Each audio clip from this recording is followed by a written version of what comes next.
এই আদি যুগে শিব বিগ্রহটি বাংলাদেশের মধ্যে ব্যাপক সাড়া ফেলেছে। এখানে এসে ভগবানের কৃপায় আমরাও প্রসাদ পেয়ে গেলাম এবং এখানে কৃত্রিম ঝর্ণার ব্যবস্থা রয়েছে। এই সুইমিং পুলে ভক্তরা স্নান করে পূজা দিতে পারবে। কফি শপের ব্যবস্থা রয়েছে, চাইলে কফি কিংবা ঠান্ডা খেতে পারেন। দীর্ঘ 25 বছরের এই জায়গাটার সাথে আমার সম্পর্ক উত্তরবঙ্গের জনপ্রিয় মন্দির হিসাবে পরিচিতি লাভ করেছে। বন্ধুরা, আজকের ভিডিওতে এই ভাইরাল শিব মন্দিরে আপনারা কিভাবে যাবেন তার সবকিছু খুঁটিনাটি তথ্য এই ভিডিওটিতে পুরোটা সময় ধরে আপনাদের জানাবো। তাই ভিডিওটি না টেনে সম্পূর্ণ দেখার অনুরোধ রইল। হ্যালো বন্ধুরা, আমি এখন দাঁড়িয়ে আছি বাংলাদেশের প্রথম আদিযুগী শিব বিগ্রহের সামনে। এই আদিযুগী শিব বিগ্রহটি বিশ্বের মধ্যে দুটি, একটি ভারতে আর একটি বাংলাদেশে। আদিযুগী শিব বিগ্রহটি বাংলাদেশের মধ্যে ব্যাপক সাড়া ফেলেছে। বন্ধুরা, আপনি বাংলাদেশের যে কোনো স্থান থেকে এই মন্দিরে আসতে হলে প্রথমে আপনাকে রংপুরগামী কোনো যানবাহনে চড়তে হবে।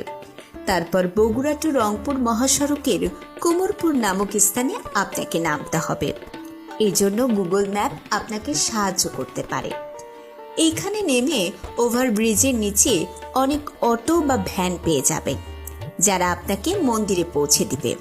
এই কোমরপুর থেকে মন্দিরের দূরত্ব প্রায় 1 কিলোমিটার।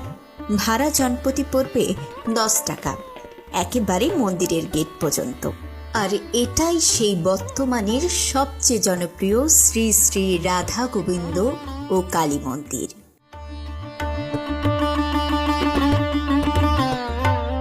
আসুন এই মন্দিরটি আপনাদের ঘুরিয়ে দেখায়।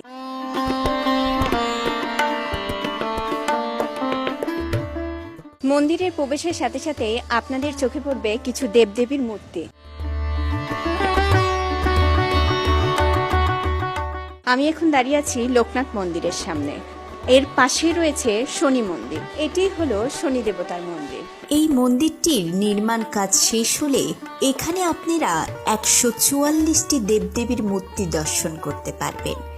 দেখুন, এখানে ছোট খোপ খোপ করে মন্দিরের ঘর নির্মাণ করা হয়েছে।